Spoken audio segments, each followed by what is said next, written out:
Kick, Do it. What? kick Hello. jam the slam. Done it. It's done. Hello. Welcome to Anything Goes. Hope everyone is doing all right out there tonight. How are you doing, Jason? Couldn't be better. Oh, it's good to Well, know. actually, I could be better. My foot, actually, I have some sort of like a bursa in my foot or whatever, so I'm hobbling around. Other than that, I'm fine. Okay, well, I hope that heals up soon for you. Because nothing worse than hobbling. Nothing Yeah, worse than, I'm on the mend. yeah, well, that's good. That's good. Um, what did I see in the chat? Yeah, Odyssey was very good tonight. I think it's still on. Check it out after the show. Incredible encounter from Kevin. Encounters and just a bit of a wild one. Bit of a, as he said, crazy, and didn't really want to share it, but did. And we need to hear these details. And there's a lot of detail and some strangeness going on. But Mm-hmm. that's for another time. I want you guys to stick with me tonight because there's not many, and they're probably all over BIGFOOT Odyssey Yeah, there anyway. probably is still over They're Bigfoot still Odyssey. there, yeah, but it doesn't matter because the important people are here. Gene Hudson, Gary Spike Senior, Mm-hmm. Breeze, Lichtich. Sorry, I don't know if I've pronounced that right, but that's a new name in the chat tonight. And Jason, you've got a new YouTube channel. Why don't Yes, I do have a you new tell us YouTube channel. about it? Siru Papers. So, yeah, Serial Papers. So, a long time ago, I started the Serial Papers website. I'm actually trying to update it right now, but I'm having trouble with the web hosting group, but we're getting that resolved. Um, but essentially, it is so I have this little thing called the Society for the Research and Investigation of the Unknown, and yeah, that's what it is. It's specifically paranormal, forbidden archaeology, cryptozoology, ufology, but from a biblical worldview. Very, very out there, just saying, hey, this is what we are, this is what we do. It's to both. It's to basically have a voice in the community that says, yes, there is a biblical worldview to all of this, and this fits. In fact, in fact, a lot of this, well, the reason, fundamentally, my argument that the mainstream science pushes back so hard on cryptids and all of these things is that ultimately at the end of the day it damages their narrative but works within a biblical narrative, that there's this larger narrative that is shared by many religions, actually, is the actual narrative of human history, and if it is, then it's not what they want it to be.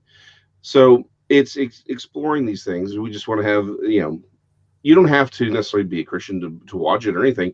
In fact, we're going to explore lots of differing ideas, even within Christianity, on these things. But it's to educate, it's to have that voice, and to present another object or another side to this entire conversation, right? Oftentimes, creationists who look into living dinosaurs, they're not talking to Ken Gerhardt and some of these other people, and Lyle Blackburn. They're not big, and vice versa. There's this lack of communication. We'd like to bridge that and say, hey, maybe everyone's got a little piece of the pie here. Let's put all this stuff together. Let's actually start talking. Let's start seeing things. We stay so isolated, not only within our own genre, our own groups, but then within our own specialties, that we're missing I think we're missing a lot of overarching details and points that become much, much clearer if you sort of take that step back. But everyone's got to talk. So that's what Sirius is about. Next couple weeks, we're going to be putting up a lot of episodes that are really short, just conversational stuff, sort of laying a foundation for arguments. And then every month, we're going to do a more illustrated, we'll have illustrations and stuff, but longer conversations. We're even going to talk about things like, where did the Bible come from? Addressing what I would argue are sort of like the most common questions, like the one we hear all the time is, well, the Bible was created in 1611 by King James. We're going to address that nonsense. Or it's been translated so many times, who knows what they even meant? Like these are people are they're very happy to throw those out there, but it's like, no, there are answers to that. It's like, congratulations, you're not the first person in the world to ask that question. And there's a very simple answer to it. The problem is most people don't want to, or the scholars who address it, it takes 12 hours for them to answer. That's a 5 minute conversation on our channel, right? So we're going to have those conversations, and it's going to be a lot of fun. Sounds good. How often are you going to be posting? You're going to be a regular weekly thing? For the next couple weeks, I'm going to be posting probably 2 or 3 a day, or 2 or 3 a week. Sorry, for All the right. next couple weeks, and then it's going to go to once a month because I'd like to have longer um, conversations, more detailed conversations, more evidence-oriented conversations. These are just sort of the preliminary layout of an argument that people can go through and be like, "Oh, okay, I get what he's saying." So then, when we go to ask questions like, "Well, the when it talks about unicorns in the Bible, what is it really talking about, and why is it talking about them?" And then it's going to be like, okay, well, what is the London hammer? Where does it come from? How do we know it's not fake? Or how do we know it's not just some dude's hammer that he lost, right? In the late 1800s? How do we know it's actually supposed to be this exotic thing? What makes it exotic? So we're going to get into all of that. And we're going to go to what we've sort of done on this channel every once in a while is debunk a lot of the ancient astronaut theory artwork, evidence, where Mm-hmm. they're like, look, it's clearly a spaceship. And it's like, no, that's a fish, you know? Or they're like, well, we clearly these are men in spaceships. It's like, no, we know the artist actually wrote about this. It's XYZ. Actually saying, hey, no, no, no. There a lot of this evidence, a lot of this quote unquote evidence is just people lying to you, right? They know what they're doing. They're doing it deliberately. I'm happy to have the ancient alien conversation. I really am. I think there's a conversation to be had there, but I also don't think it's good for anyone to lie about what they're about the conversation, No. right? So that's what it's going to be about. And like I said, that stuff's going to be basically once a month because it's going to be a little bit more produced. It's going to take illustrations, and we're going to have. Now, I want to have all the information right there so people go, oh, let me go actually double check his work. You can link everything, other sources and everything. It's Exactly. what we need, isn't it? A bit of effort goes into research, doesn't it? And if you're going to talk about Mm-hmm. it, you have to kind of show. I'm talking about anybody now, really. We need to show where we're Mm-hmm. getting our information from, don't we? But look, I'm going to Yes. put the link in the chat now. If anyone wants to join, go and subscribe. Pretty sure you will. Sure, most of you subscribe to Jason's other channel, Not Another Bible Study. Mm-hmm. But go over and check him out. Give him a sub. Help his channel, grow a little bit. Yep. We've all got the right people here anyway, who I'm pretty sure will be interested in all that. Yep. What are we saying? Francesca, hello. Hi Ready there. for part two today? You might want to have Kevin for something. Yes. Yeah, sounds like a good idea. His description was incredible, wasn't it? Of this female one with very strange arms and hair and eyes. Just Yeah, I'm definitely gonna incredible. be looking for it. Yeah, go and check that out. So maybe we should talk about last night's show. If anybody's in here tonight. Um So first, let me say that that was the first time those guys have ever done an interview, and it should have been. I should have prepared it a little bit more, but with the translation issue, it wasn't really an issue. We dealt with it. Um, I've never done an interview like that before. Maybe I should have done it pre-recorded, and we'd have had a bit more time to get into things. But it was interesting, and as Jean said, we needed you yesterday. These guys don't believe, the patty footage, that kind of Bigfoot exists in terms of what we're seeing. What we're calling Bigfoot isn't Bigfoot. It's some giant sloth that comes in many different breeds. It's therefore different, looks different. It's All adapted and changed and adapted grown to over. riches and stuff like that. That guy wasn't, has got education and research and deals with paleontologists and stuff like that. We need to do it again. We need to get back with these guys and try and make it easier to understand what they're trying to get across and why they believe what they believe. Because I'm pretty sure they've got their own. Remember they're living in Argentina. There's Mm-hmm. different sort of stuff going on, different kind of terrain and cryptids. Who knows? But stuff there, Mm-hmm. the Amazon in the jungles in that kind of place. So again, like you're saying about communicating, maybe they can learn some things from us, and maybe we can learn some things from them. But what I liked about it was, though, that we were talking to someone from Argentina who Yeah, doesn't speak English, and we managed to get it translated. I think we need to work a little bit on that. I think that's why we need to do it pre-recorded, and then yeah, because I would agree. his brother was helping him. His brother spoke pretty good English. There were some words that he didn't know exactly, but I mean that's just the way it is. I don't know every single word in Italian, um, but he did pretty well. But yeah, with a Hmm. recorded version, we could do a lot better. I want them to come back and listen to some people who've had encounters and have, taken casts of tracks and know that they're not bears, because they know Hmm. what bears are. So it's, an interesting concept. I want to reach out to more people in Hmm. different countries and be able to get them on, even if it means having to translate. And let's start hearing from other people and Hmm. not let the language be a barrier, because we could learn some very interesting stuff. And again, they could learn some things from us, maybe. Oh, absolutely. I think it's a great idea. And beyond the whole, but Bigfoot thing. Even though there are I mean, the Yowie's most prevalent. Then you've got the rock apes and things in Vietnam, but like there are plenty of bipedal uh, primates, all around the world. But there's other cryptids as well. Again, the Mapinguari, which I think is what he's really thinking about. Um, it's been theorized to be a giant ground sloth.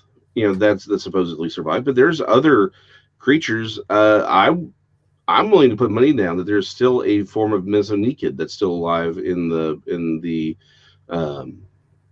in the Amazon. There's a mythical creature they call essentially it's a water jaguar.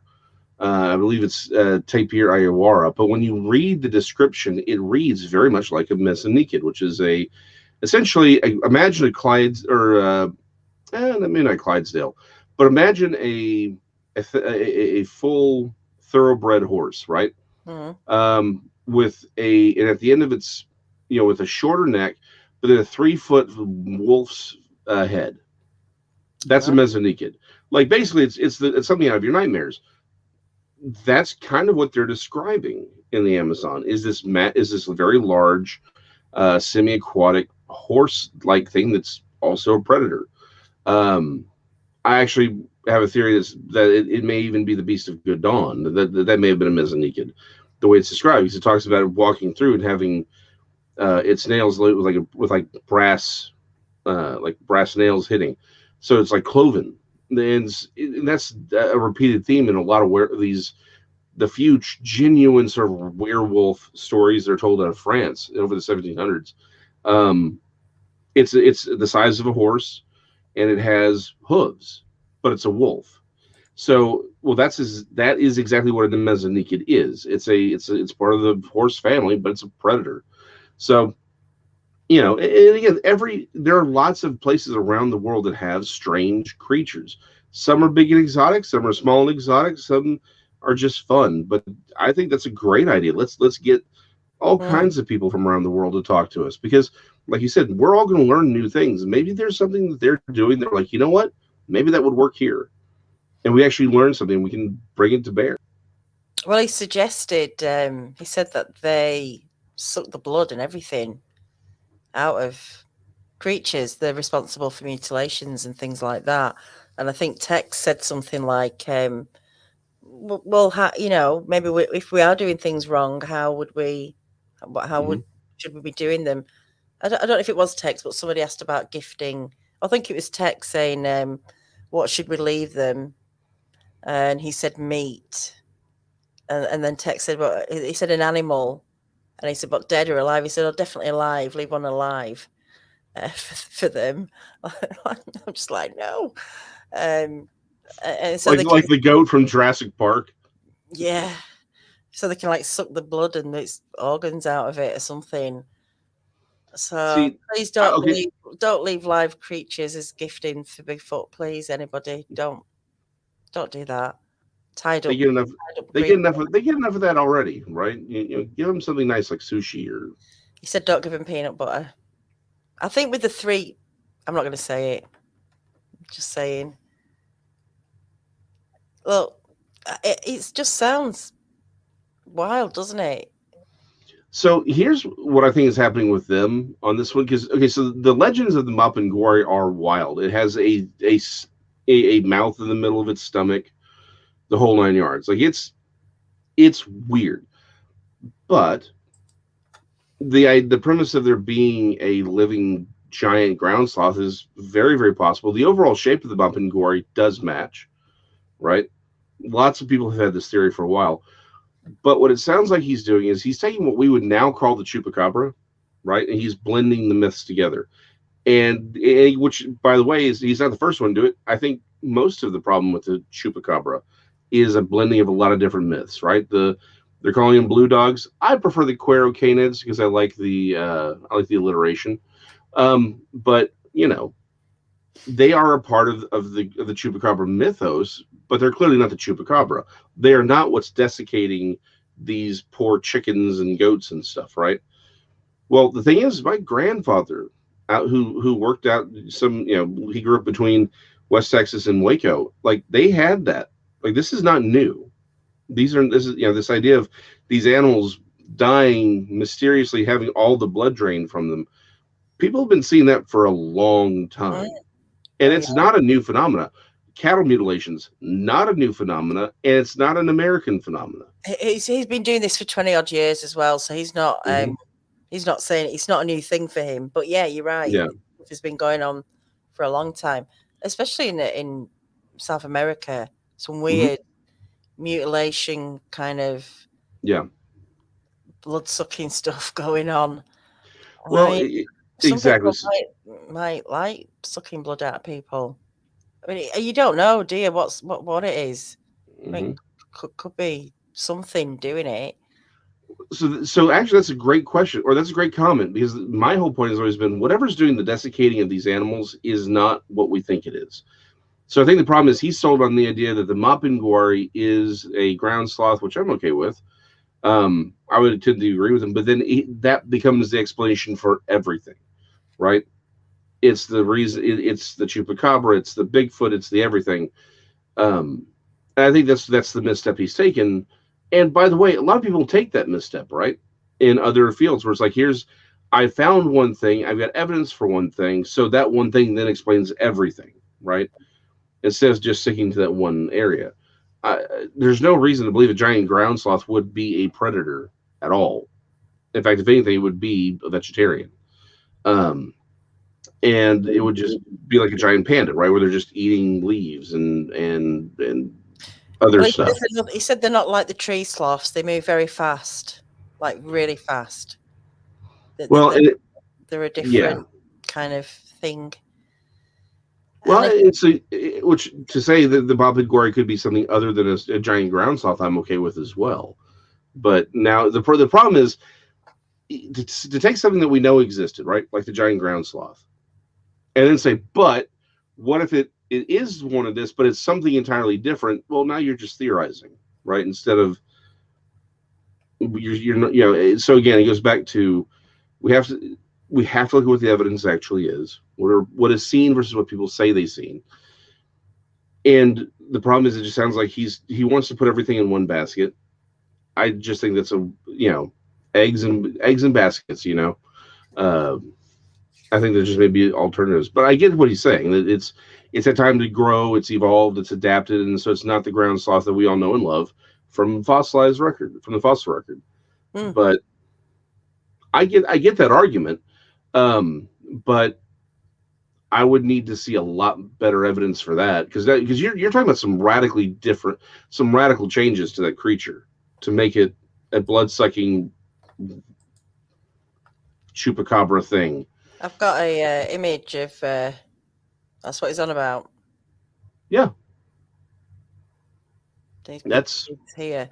I mean, he's wrote a theory about it. If anybody wants to read this, I'll be quite happy to send it on to you if you send me your email address.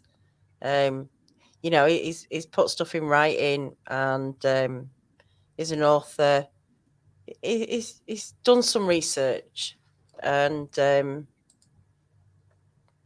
yeah, it's just, I feel like just a shame about the language, because I think we could have got a lot further if we weren't having to translate. But yeah, it was No, I interesting. get it. No, but again, the bigger point here is we do need to reach out. We do need to get people from around the world, hear their stories. Maybe there's, so we can start seeing the commonalities and the differences, and we can start finding just more about the world around us. I think it's a brilliant idea. I love it. Yeah. So if anyone is out there somewhere in the world wants to come on and share their research or studies, get in touch. Daniela at hiddenexistence.com. Yeah. Killed by Bigfoot. Well, I guess I won't be hearing from you then. He doesn't like to read, I don't think. So yeah, we'll see how that goes. But yeah, it's an interesting one.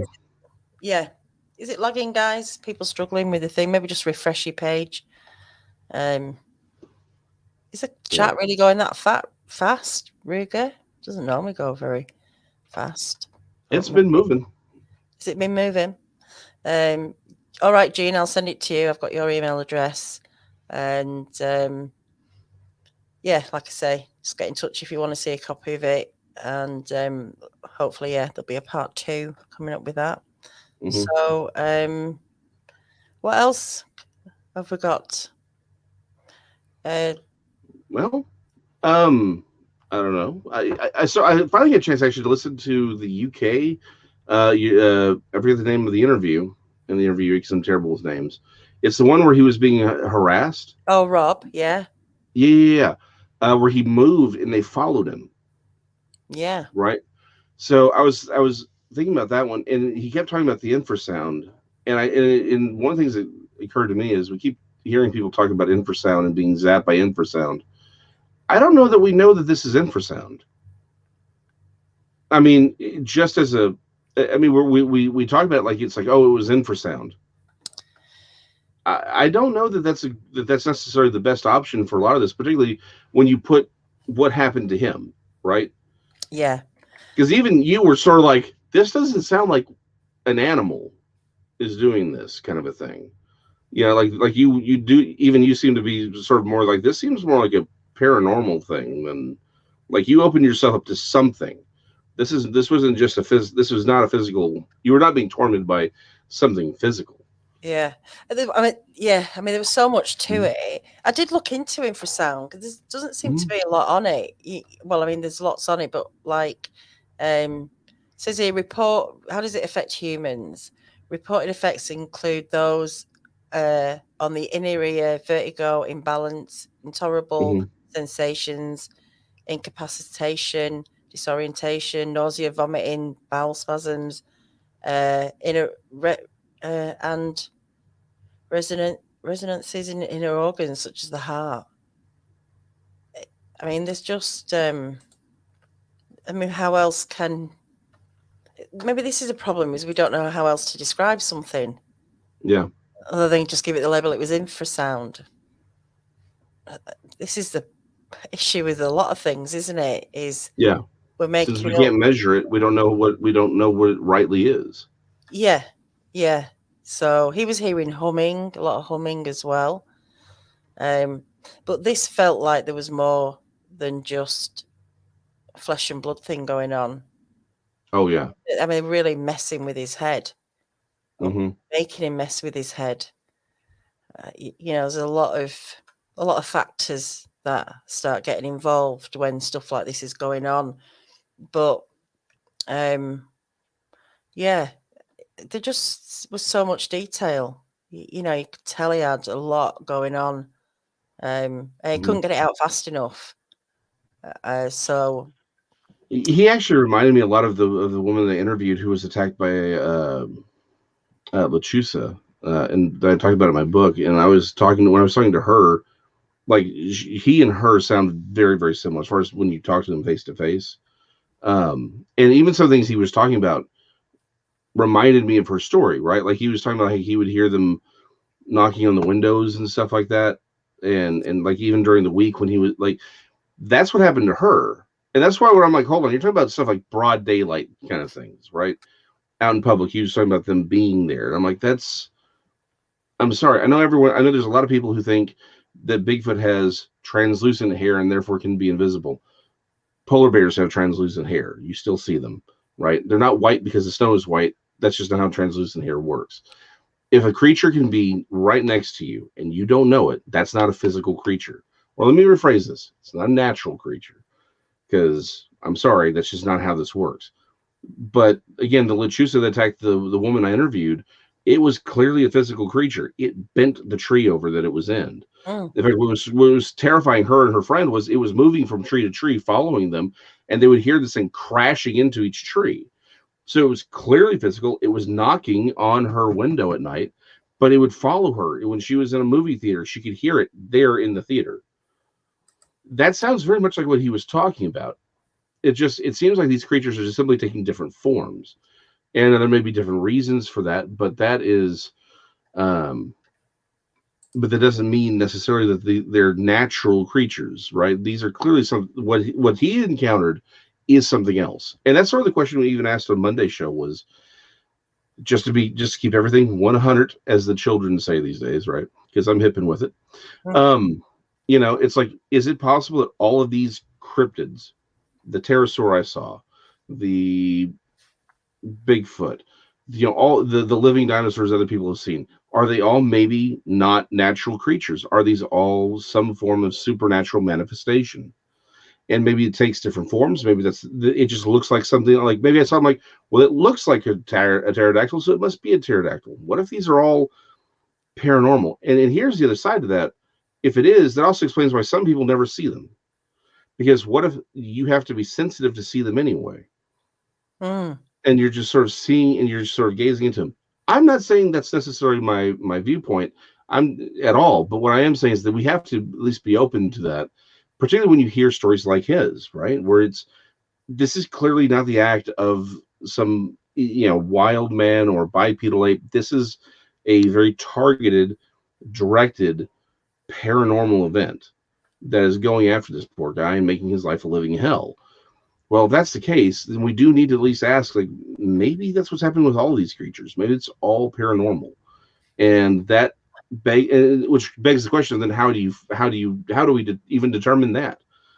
But Think about Kerry Arnold's encounter, where the mhm, Sasquatch, clearly to him, flesh and blood, made himself known to Kerry, almost as if to say, "Don't touch those turkeys." yeah, If it was supernatural, why would that food really matter to it? If in its, I mean, I don't know right, what an unsupernatural state. I mean, when it's in its supernatural state means yeah, anymore. I don't, because nobody knows anymore exactly. Well, what anything is. yeah, exactly. Well, that's my whole point. That's why I still work from the theory that there is a physical, natural Bigfoot. It eats, it procreates, it poops, whatever. It's just a small population. I still think, and then we have that there is a. Uh, We're not bitching. yeah, Come on, Kerry, if you want, because this is. yeah, I'll send you the money. absolutely. But so that's why my theory is that there is still a physical Bigfoot, but then there's a bunch of other things that we're calling Bigfoot that aren't. But to your point, is it possible that let's just carry that out there. Why would a supernatural creature care about the turkeys? Well, maybe because it wants Carrie to be terrified of something that's real and creates a narrative to terrorize Carrie, right? Now, again, I default to Occam's razor. If it seems to care about the turkeys, it probably cares about the turkeys, right? Like, that's just, in my experience, supernatural entities, when they are malevolent and coming for you, they let you know what they are pretty quick, and they make you know that you are the problem, like you're the thing that they want. That's just my experience, though. Doesn't Mm. mean that's the only thing out there. Like I said, my default is there is a tangible Bigfoot. I just think it's a very, very small population. which is why we're not seeing them. But I do think there's a lot of other things that we're calling Bigfoot that aren't, right? The same way like the chupacabra. The blue dogs are clearly not what's desiccating these animals, but it's getting called the chupacabra. And there's probably other cryptids across Mexico and Texas that have been called the chupacabra, and it all gets thrown into that basket, and it confuses the situation. It goes back to the question of, well, hold up, let's break everything apart. What is everyone seeing? And the other question is, what's desiccating these animals? What's killing them? What's draining their blood if they actually are being drained of blood? So complex, isn't it? Everything. Yep. What about if, they've just got more chemistry and energy, and that's what all this supernatural stuff is? What about if they can just give off stuff that we can't? Like, that the guy tonight, he just woke up straight away. Something woke him up. And there was a Bigfoot stood in front of him. He had a couple of occasions like that. That feeling of there's something staring at me. That feeling of don't step any further. People have been out and just gone. Yeah, I'm not going to go any. I mean, what if that's just a natural thing they have that we don't, but obviously we can pick up on? Oh, I'm right there with you. What if they are psychic? What if again, we're us calling them bipedal primates? And I own that one, but it's like, what if they're not? What if they are human? What if they are Nephilim? I don't necessarily think they're Nephilim. They got 5 digits, blah blah blah. But what if they are? What if they are something else, something higher, and they have psychic abilities? What if the reason people don't see them is because it's sort of like the Shadow, right? The old pulp hero where he had the ability to sort of hypnotize people so they couldn't see him. And so what if the reason people don't see them even when they're not right there is because they're being hypnotized not to see them? What if they do have psychic abilities because they're not apes, they're humans, they're just more advanced? To that, I go back again, I'm open to the possibility. I really am. But what I need is this is how about thinking everything is real. That's another possibility, isn't it? Yeah. That these abilities are just real. Exactly. Well, and so it goes back to the whole question of, then again, at some point we need to prove it. We need to have something that is evidence, because what we have is everything is subjective at this point, right? And that's sort of the bigger problem. I kind of go back to Occam's razor. Did you let Carrie in? Sorry. Hi, Carrie. There goes the neighborhood. You left the door open. Yeah, that's our fault. Yeah. Just anything can just wander in, when you leave your door open. Exactly. Oh, by the way, I'm getting alert. Thunderstorms in the area, so if you lose me, that's why. Oh, right. Okay. So. We don't have him here. We're talking about. Sorry, I'll let you finish, Jason, and then. Oh no, that was it. It's just I'm open to anything, but at some point we got to start. We need sort of more tangible stuff. At the end of the day, I'm the son of a mechanic. I go back to Occam's razor. Do we see Bigfoot eating and drinking? Yeah, we see them killing food. We see them like Harry. They seem to be preoccupied with the turkeys. I think that's because it's a real creature that eats and drinks and is running around. Okay, groovy. And then when we have questions of telepathic Bigfoot disappearing, or these dark shapes with self-luminous eyes, I'm like, that's not the same creature, right? I just don't think that they are. I think what we have is multiple phenomena. But while I'm open to I'm open to the most fantastic interpretations, which is maybe they are extraterrestrial telepathic creatures that from another dimension. I'm open to it, but we need some evidence.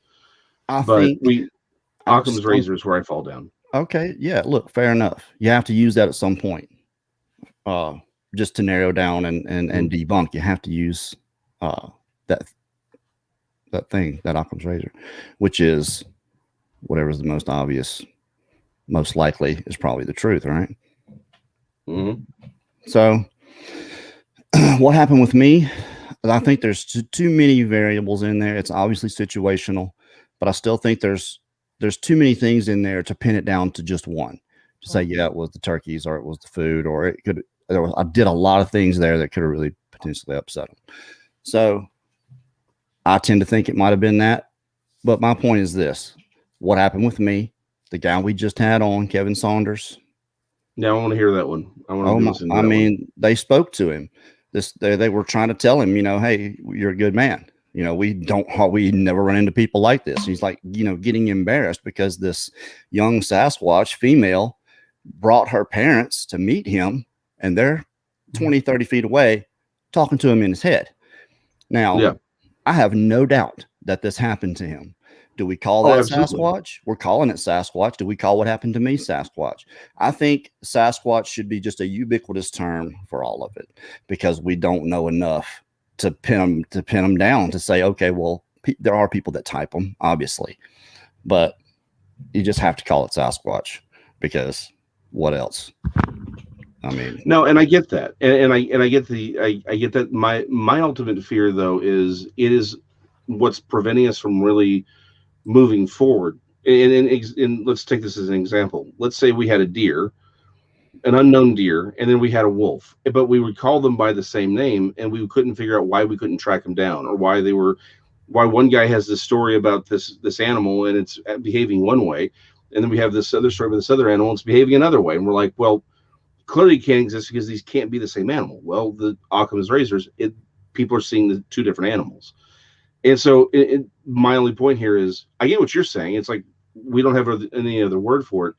That's maybe something we need to develop, is some way of saying, how do we delineate between the two? Again, if that, and I'm willing to say, that's assuming that there is a delineation that should be made between the two.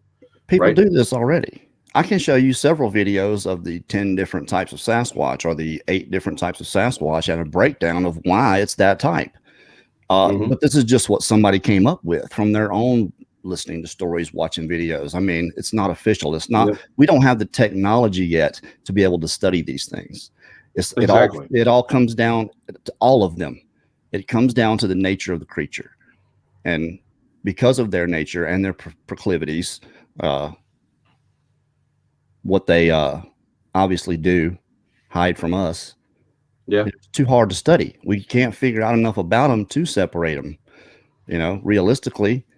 And the problem with one person typing them is somebody else is going to type them and type them completely different. So, I mean, where are we then? Well, look at rattlesnakes, right? We can't even, there's still arguments amongst zoologists and herpetologists specifically as to how to classify rattlesnakes, right? Like, depending on who you talk to, we have one rattlesnake with a bunch of different regional variations, or one guy, some people think there's 16, some people, it's all about typology. Like you said, we can't even figure out the rattlesnake thing. Well, you could, right? We're still good with biology. They've got a better chance, though, haven't they? Because they can physically get hold of some. Yeah, you can look at the biology of it and how they're put together and what they eat. All we have are stories. Exactly. But exactly, that's the problem. And here's the other question: like, what if the real problem here is that we just don't have the technology capable to measure and observe them? Right. That's it. It goes back to the question I asked, we asked on Monday. Is like, I'm willing to throw my pterosaurs in there, everything in there. What if all of these cryptids are somehow they're not what we think any of them are? They're something else, and therefore require an entirely new level of technology to observe them. Like, maybe what I perceived to be a pterosaur was actually something else. It's just, for whatever reason, what pops into my and a bunch of other people's heads when we see them. And then for Sasquatch, maybe it is something else, but that's what pops into their heads. And for the others, it's Dogman. Who knows? But the problem is, what if our technology just isn't advanced enough to see it and to really observe it? Which is why we don't get really good images of a lot of these creatures, is because they are something else. So again, I'm open to everything. We got to start asking questions. We might never. You muted, Kerry. Kerry. I was going to say, here's one for you, right here. Go for it. Okay, a two-dimensional being. Okay, we live in the 3 dimensions. We're 3-dimensional beings. Yes. But if we look at a plane like this, yes, 2-dimensional beings living on it, and we were to take our finger and put in the middle of it, what would they see? A cross section of our finger. Okay, it works the same way from 3rd to 4th. So what if these things that we're just seeing a part of what's going on? We're just getting a cross section because these 4th dimensional beings are invading so to Yeah. speak, our area. I mean, I'm not Exactly. trying to get into string theory and the, different dimensions, but I mean, mathematically, it all makes sense. No, and Another thing, I agree with that one actually. That's I've used that same metaphor with again talking theologically, right? On on God. It's like, hold on, we know that there are higher planes, higher dimensions mathematically. It's like and a lot of theologians, or not theologians, uh physicists, theoretical physicists, they talk about our universe actually being flat. That we should actually see our universe, even though it's 3 dimension, that it's actually a flat universe with other things stacked on top of it, higher, more larger dimensions. And it's like if that's the metaphor, then imagine you're talking to Mario, to the original 8-bit Mario, not the new ones. The original 8-bit Mario, you're talking to him, you're like, hey, why don't you just go around the pipes and around the turtles?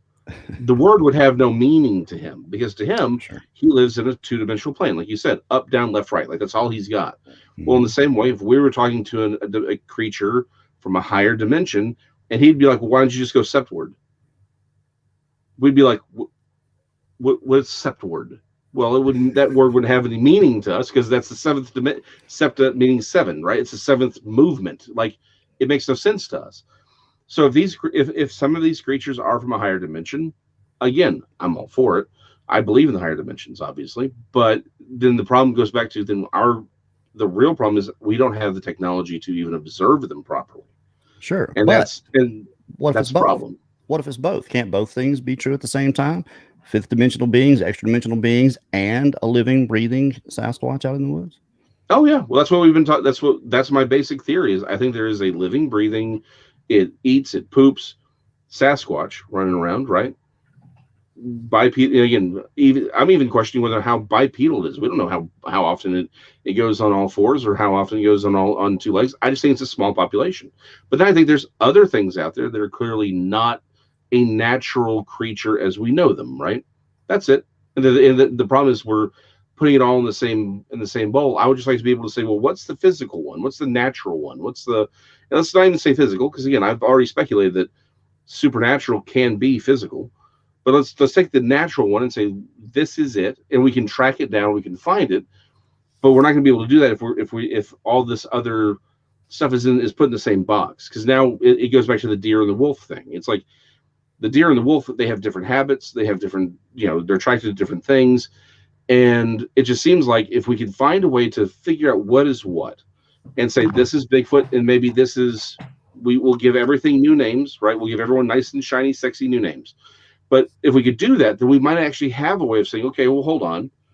Then we can track the physical Bigfoot. And then the other stuff, we can try doing other things for it, other technologies, other applications. I don't know. Maybe we grab Bob and his Ouija board and throw him out in the forest somewhere. I think, just even trying to study one of these things is way off at the moment. I mean, how do you contain a rake, and what do you feed it on? Yeah. Or something like that. I mean, I don't know.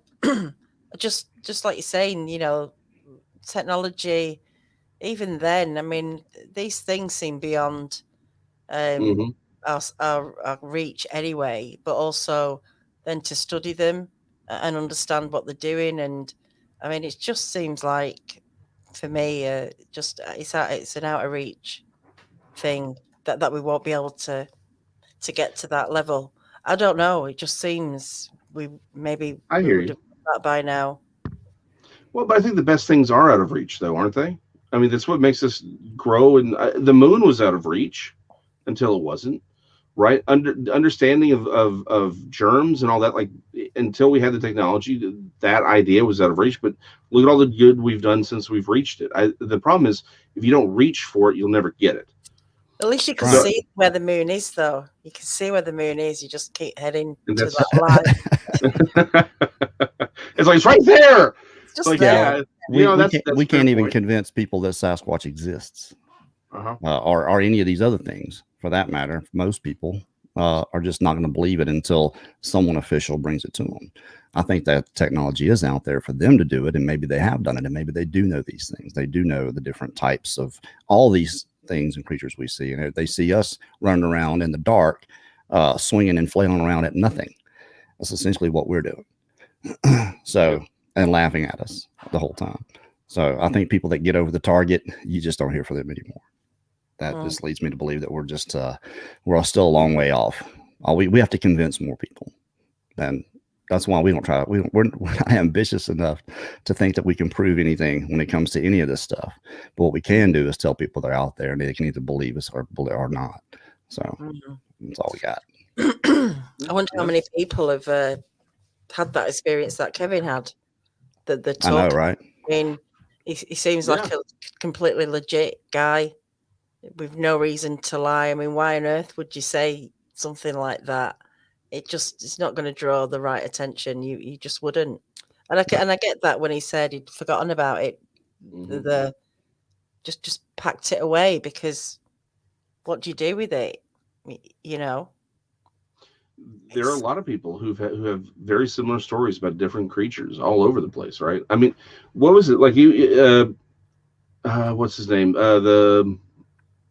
It's a fake lore character, Slender Man, right? Like, people are starting to have Slender.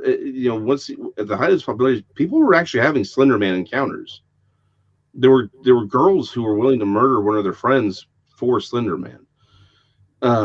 Now the problem is, we know that Slender Man is a fake lore character. It was created, but at some point it kind of had its own reality. Like that maybe, so here's the problem. How many people are running across creatures, and it's like, well, if I talk about this, I'm the crazy guy, so I won't say anything. But then how often are people running across things, and somehow this broader reality that we live in imposes itself on you? And is it taking different forms? Is it taking something that's appropriate to us? Is it messing with us? Does it take its own form? Is it just a bunch of different phenomena? And the problem is, we're all scared of it because it says that it's a higher reality that we live in. I don't know. But I will say this. I have never had a lack of people telling me stories about Bigfoot, living pterosaurs, giant unknown creatures in water, in waterways, paranormal things, ghost stories. I mean, the wildest stories you can ever imagine.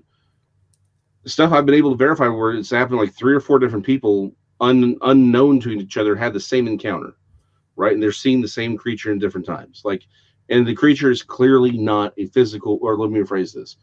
I don't even know that it wasn't physical, but it's clearly a paranormal creature, right? It's not something that would naturally exist, and particularly where it existed and what it was doing. So I go back to, I think it's happening to a lot of people, a lot more people than we think. And it's just, people are just too afraid to speak out. I'll guarantee you, we say this, I say this all the time. There's probably not a person watching that can't point back to some lived experience of something they cannot explain. I think everybody has one of those stories. Maybe they're not all, this epic adventure, but it's something. And I think that's what most people watch for. Confirmation. Confirmation feels good, man. Oh, absolutely. I'm right there with you. I think most people in the chat have. Most people watching have. An individual known personally to me, he thought I was crazy with all this. And then I get a call, and he's like, hey, can you let me know if just one of your friends or whatever mentioned something about like a Mothman or something being seen over this particular city at this particular time? And I'm like, what? I'm like, you don't believe in any of this. And then he's recently also had like some sort of, all we can say, it's a UAP. That's all we can say.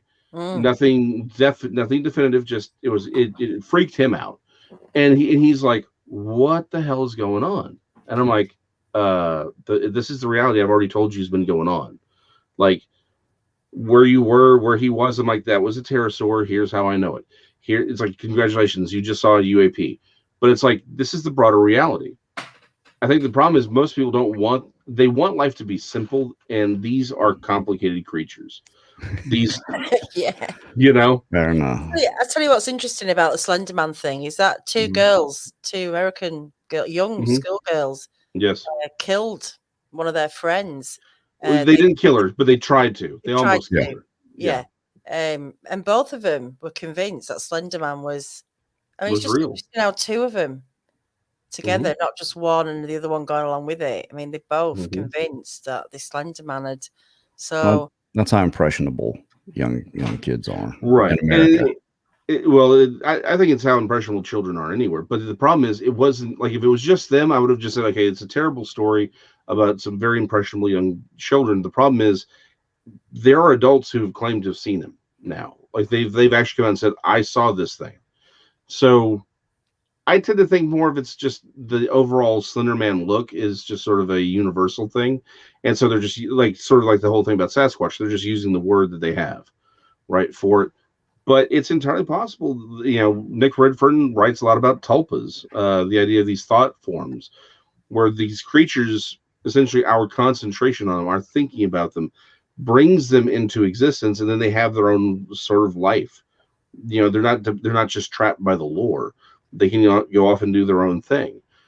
So again, I go back to, I don't know what's true on that one, but it's an interesting phenomenon we have to really look at. Tomorrow it's one of the things we're going to talk about is mythology. It's like how does the lore affect how we perceive even the world around us, right? Are we expecting things? How is that affecting things? So this is a really complicated question. All of these, it's not just, if it was just Bigfoot, that would be complicated enough. But now we have all these other creatures. We have the Mapinguari. We've got living pterosaurs. We have apparently something that's a chupacabra running around desiccating poor animals, and then you got people at Walmart. I mean, who knows what that's about? yeah, it is. It's a mishmash, isn't it, of accounts and stories and descriptions. And I mean, I don't know. Like I say, that it's like the more we delve into it, the less we seem to know about it all. Banging your head against the wall. Yeah, but there's so much discussion and so many new things we can think of and discuss. But at the end of the day, I know it sounds really, cold and hard, but we just don't know anything. We just really don't know anything. Right. This is why most people don't care. It's not worth their time to even think about. I'm not ever going to encounter anything like that. What do I got to worry about? I'll watch Ghost Adventures on television, and I might hear a bump in the house after it, and kind of go there. But humans are, human adults are impressionable too. Yeah. 6% of the United States, 6% of the United States thinks the Earth is flat, and 30% of millennials think the Earth is flat. So if that gives you an idea of who's impressionable and who isn't. I'm sorry. What? I'm sorry. What? I'm sorry. I got to go back to that last one. What percentage of millennials believe 30. the Earth is flat? 30%. 30. Okay, that is a real statistic. I can't believe that. I'm sorry. I'll tell you the tweet. I'll send it to you. All right. What if we are what is confusing? What if it is really simple? I mean, it could be that it's just so obvious, but we're not seeing it. I mean, trying too hard. Be happy. Yeah, maybe we are. Well, again, it goes back to what you said. What if the trees? Yeah, what if it's just really simple? Which is, yes, there is a Bigfoot, and yes, there is supernatural creatures, and what if they're all these different things? The problem is we're trying to put logic into this. That the problem is we don't understand the basic rules. What if it's just, there's stuff out there that's real, and it freaks us out, and it's weird. Get over it. Like, just move on with your life. Okay. But, with Sasquatch, I think we're getting to the point where, okay, it's time to come on out with the facts, and because there's more sightings of what is described of that to me than anything else that I know of. More than 15,000 since 1995, just to the BFRO. Mm-hmm. That's just what's reported in North America. Not Mexico, but United States and Canada.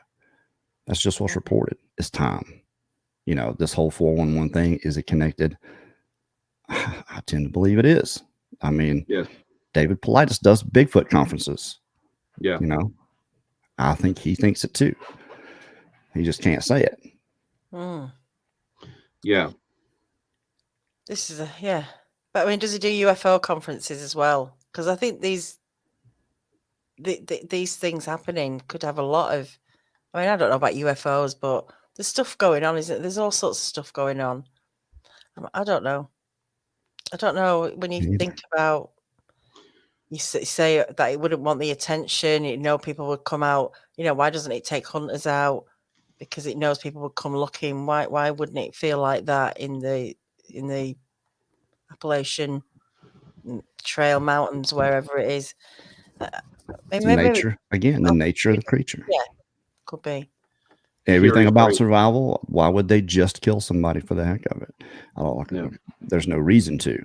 Like any other wild animal. You know, usually they'll run away from you. That's probably what Sasquatch does for the most part when someone goes in the woods. They just go away, watch you from a distance, make sure if you're getting close or not, they can just get further away.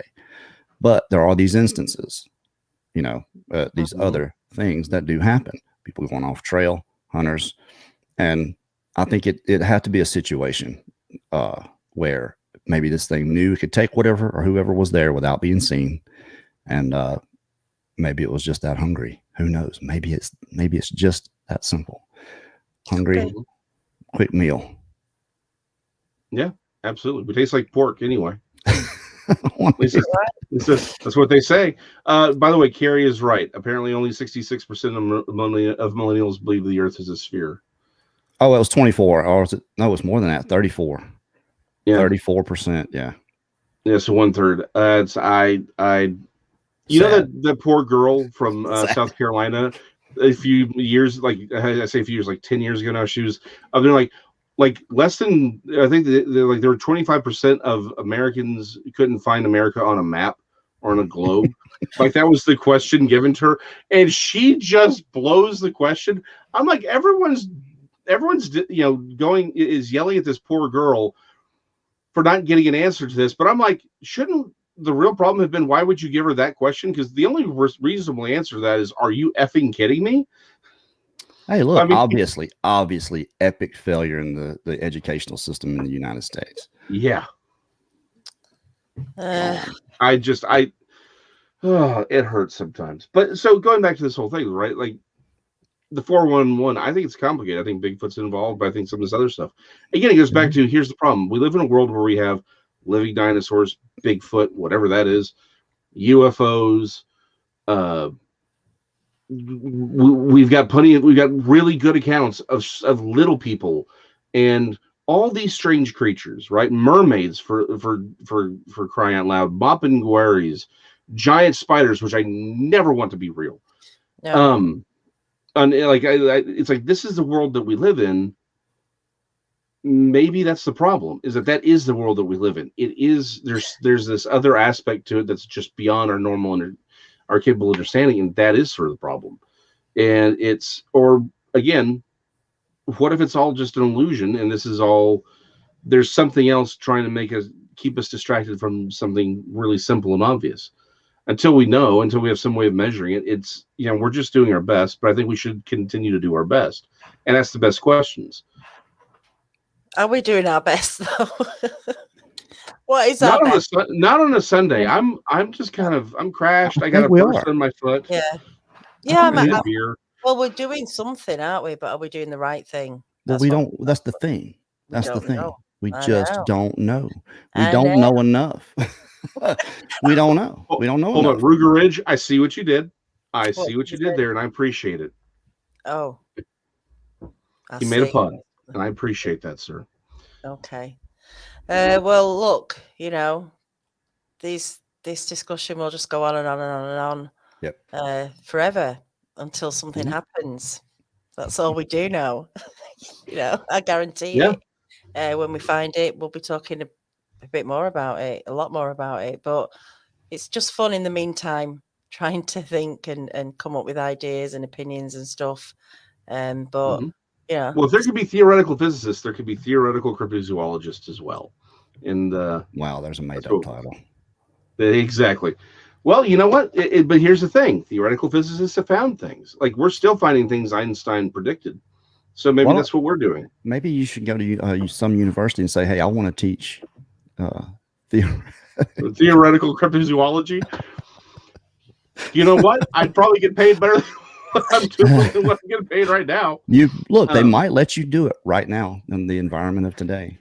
Yeah, exactly. I identify as a cryptozoologist, You'd and have so therefore, you'd have every football player taking that one. exactly. Easy grade. Uh-huh. Are you ending this, Daniela? Yeah, we're gonna end it now. All right. Are you going? Yes. Yeah. Thanks for popping on. Thank you. Appreciate it. Bye, Yeah. Gary. Appreciate you, Ben. Don't leave the door open next time. No, I won't. We'll shut it. We'll bolt it. Yeah, bolt that thing. Bolt that door. You never know who's going to just stop by. Isn't it? Jean, it's all on the vaccination thing, isn't it? And at the moment, I'm not having it. So, yeah, you're locked in right now, aren't you? Locked in till things change. So I'm just biding my time at the moment. Yeah, that's all I want to say on that, really. It's a bit of a bummer because it's going to restrict a lot of people doing things they want to do unless they have the jab. And I don't know, I just think I just want to wait a little bit and see what happens. Yeah. Just, because of the way things are. But I definitely want to come over at some point. We'll just have to wait and see how that's going to happen. Maybe I'll teleport myself. Yeah. Probably the only option at the moment. If that ever gets invented, I'm on it. Teleportation, I mean, they've got to be working on it, haven't they? Beam me up, Scotty, all that. No. I'm sorry. I got lost in the chat. I know. I have ADOS, attention deficit squirrel. I see. All right, guys, it's getting late. 1:20 in the morning. Thanks for joining us tonight, everyone in the chat. Thank you, Jason. It's been interesting. Appreciate you as always. Sure. We'll be back next week. Go and check out as well Jason's new channel, Siru Papers. I'm just going to put the link again in the chat, and I'll put it in the description as well. Yeah. And yeah, go check it out. Sounds interesting. Yeah, I'm getting really tired now. I'm like, I just need to say bye and go. Good night, everyone, and I'll see you in the week. Take care. Night, guys.